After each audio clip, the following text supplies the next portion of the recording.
Crime Story, votre rendez-vous quotidien en compagnie d'Alfred Hitchcock.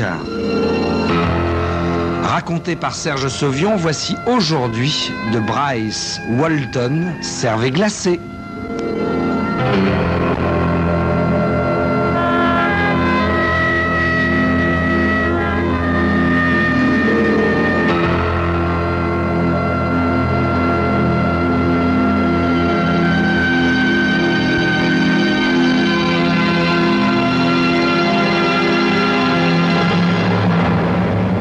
Ma femme est censée m'avoir quitté voici quelques mois. Tout le monde a cru à cette histoire, ce que je trouve follement drôle. Les habitants du petit village de Lakeville, où j'habite depuis 2 ans, doivent se moquer de moi derrière mon dos. Seuls les enfants, les gosses sont toujours diaboliquement honnêtes, le font ouvertement devant moi. En particulier ce matin, un matin lourd et humide, ils sont tous là à me sautiller autour en criant « Hé, le boiteux !» Ils imitent avec enchantement ma démarche grotesque, tandis que je me dirige vers la quincaillerie d'Artie Kowalski, sur laquelle une pancarte indique qu'il accepte de vendre à crédit.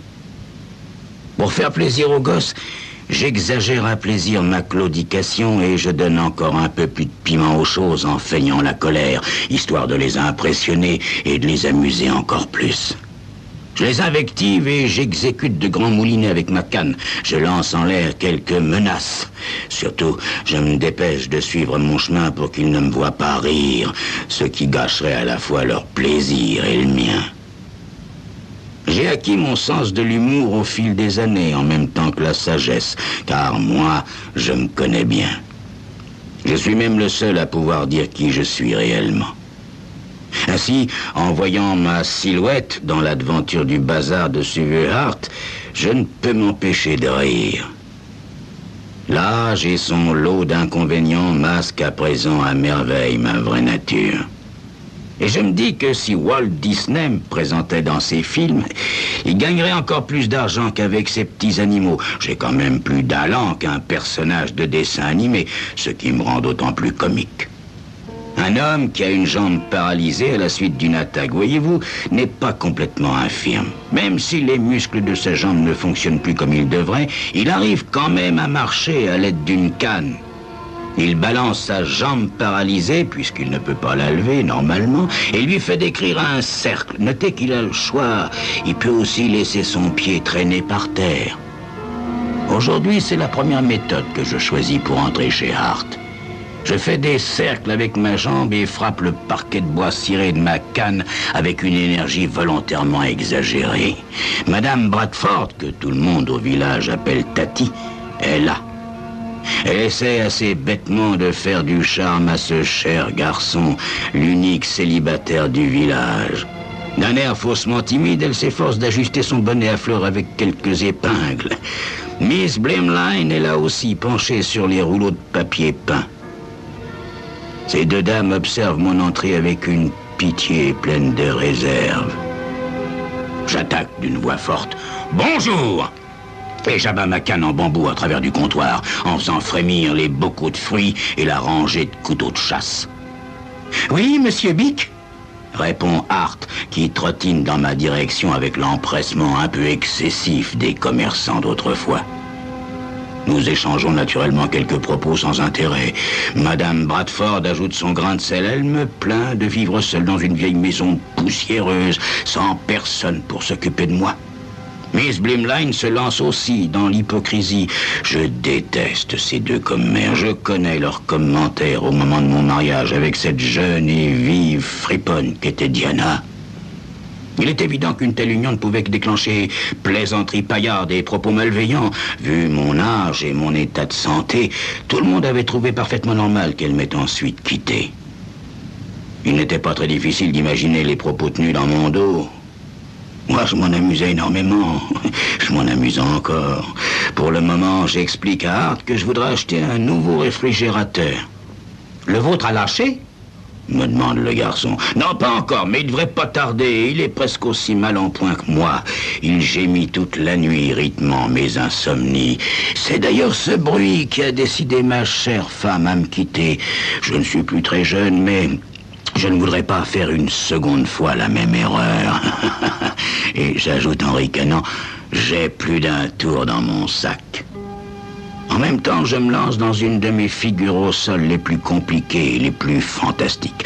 J'agite ma jambe malade comme une danseuse de French Cancan, tout en essayant de pirouetter sur moi-même. Et je me rattrape au comptoir au moment où mes compagnons s'attendent à me voir tomber. Comme Tati me regarde d'un air moqueur, après avoir repris mon souffle, histoire de la titiller, je lui fais un bras d'honneur, offusqué, elle s'éclipse de la boutique. J'ai réussi mon coup, je suis vraiment très content. Je parviens à grand-peine à contrôler ma joie, prête à éclater. J'aime bien insulter le monde.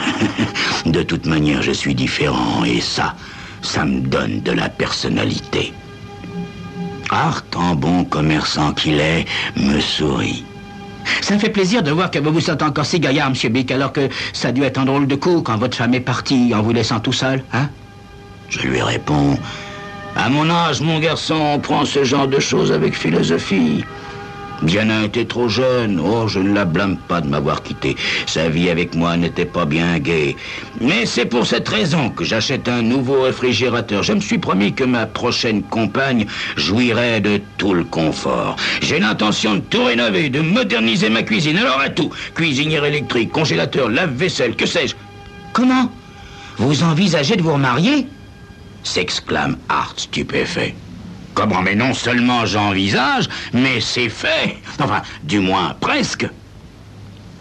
Le pauvre Art en a les yeux exorbités. Alors je continue. Ma future femme arrive en ville ce matin.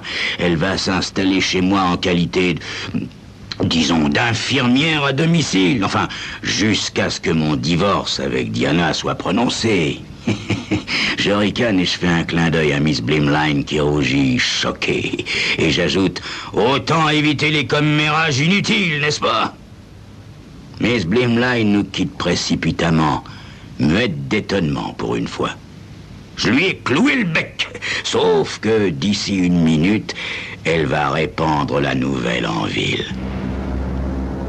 Je profite de ce que nous sommes seuls pour sortir la photo de mon portefeuille et laisser Art lorgner Lara qui pose au soleil sur un rocher en bikini.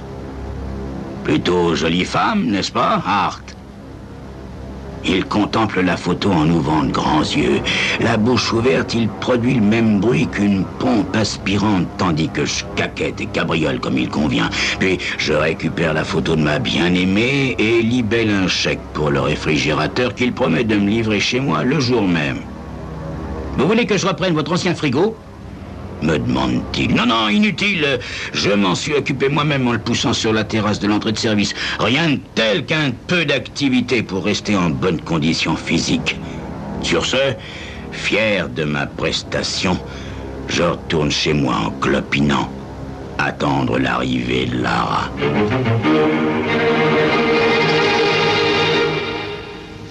J'ai baissé les stores dans le salon, mais j'ai laissé la porte d'entrée ouverte. Je suis confortablement installé dans un fauteuil avec un whisky dans la pénombre et j'éprouve une certaine impatience. J'ai été mis en contact avec Lara par l'intermédiaire de l'Association des Cœurs Solitaires de Chicago, qui la présentait ainsi. Riche veuve de 38 ans, bonne éducation, blonde étourdissante, propriétaire d'une grande plantation, désire correspondre, vu mariage, avec homme ayant de la tenue, situation en rapport. J'avais reçu sa photo en réponse à ma propre annonce soigneusement libellée. Monsieur d'un certain âge, quelque peu abîmé par le temps, riche mais toujours aussi seul au monde, espère encore de la vie quelques années de paix et de confort, aspire à la joie d'une compagne compréhensive, au cœur chaleureux. Évidemment, pour proche qu'elle soit d'une certaine réalité, la rédaction d'une telle annonce n'est pas très honnête, mais qu'importe. De toute manière, mes intentions à l'égard de Lara ne le sont pas non plus. Je philosopherais bien encore un petit peu, mais déjà j'entends le bruit de la voiture qui remonte l'allée sinueuse. Puis j'entends le bruit caractéristique de hauts talons effrontés sur la terrasse. Et je m'écrie « Entrez, entrez directement, chère Madame Malvin !»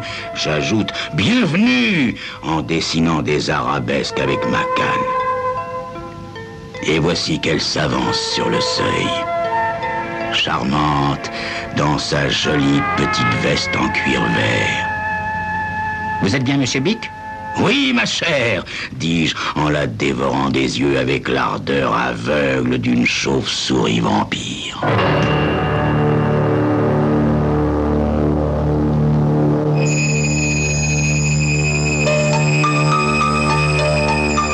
Quel plan machiavélique a bien pu naître dans le cerveau un peu fêlé de monsieur Bick? La réponse d'ici quelques instants.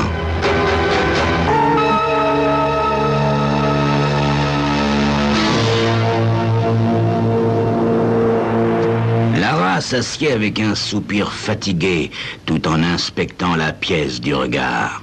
L'escalier circulaire en acajou, les lourdes draperies, les murs tapissés de livres, le bureau en bois de teck.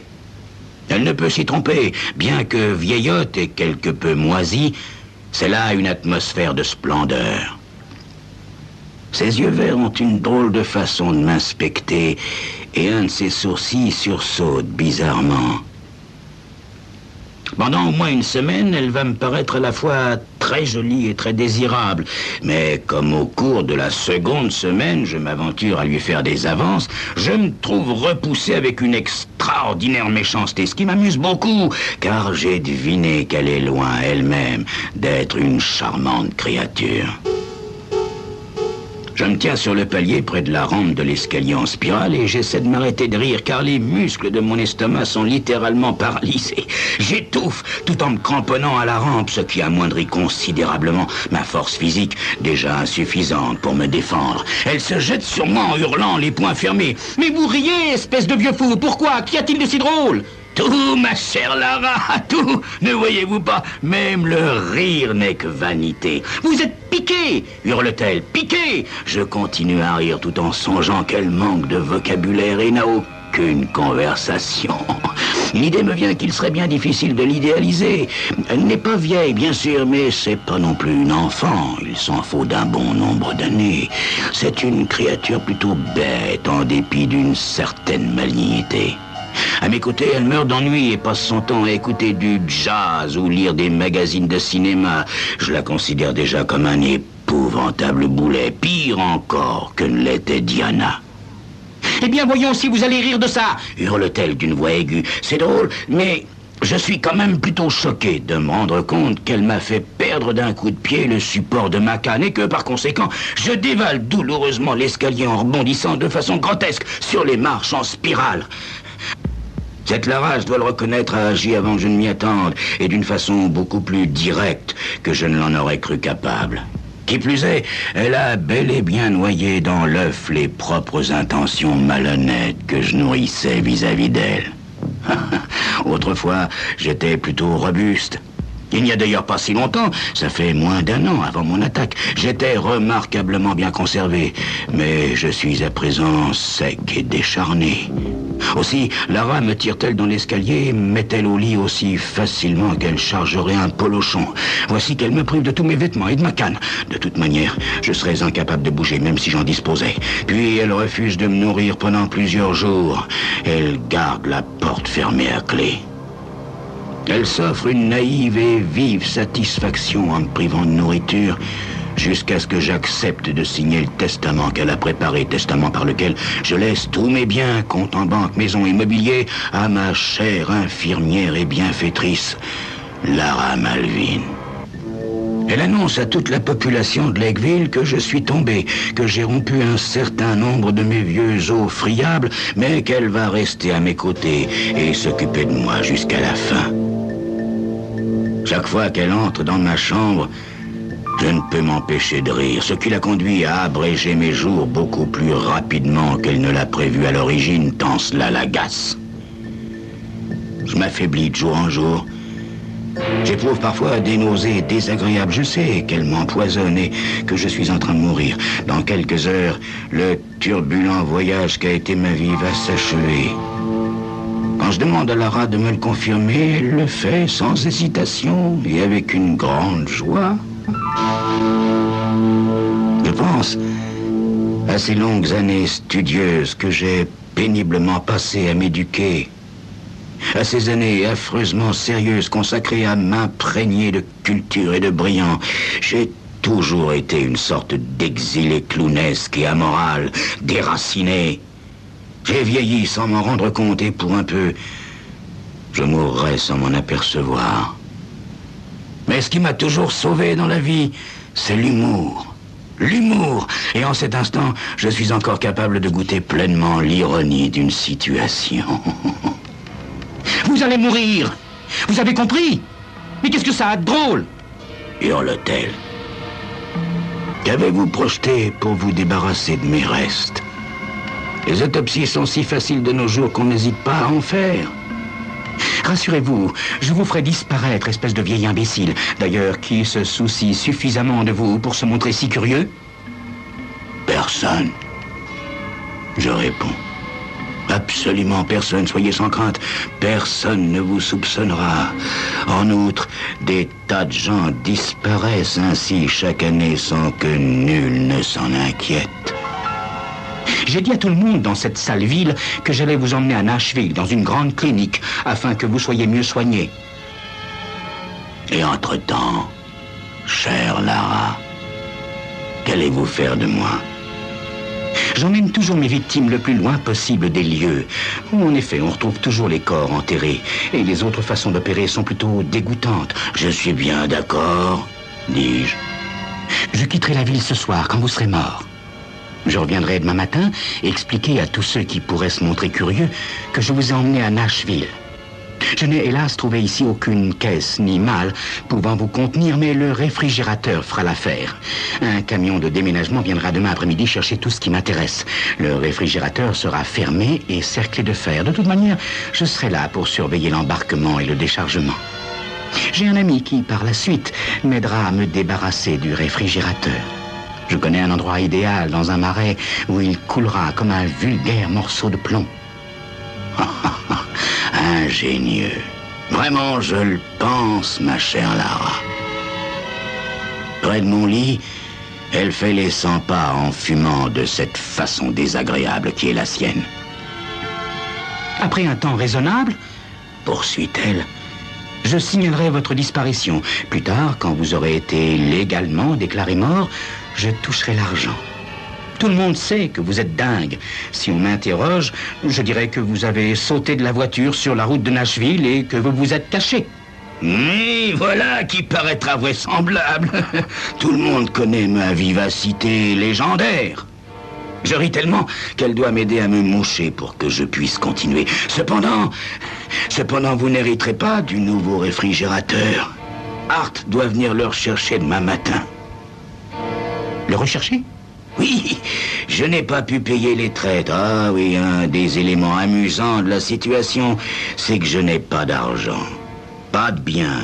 Rien qu'une monstrueuse hypothèque et beaucoup de dettes. Vous mentez! Dit-elle d'un air effondré. Quel cynisme, ma chère Lara.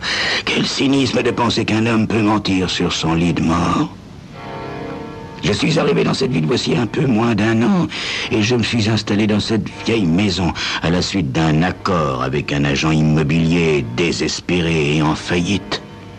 Je devais faire je ne sais quelle opération immobilière pour le paiement en argent liquide et Dieu sait quoi, je ne m'y entends guère en affaires. Le fait est que les lourdes hypothèques qui grèvent cette propriété en rendent l'achat ridicule.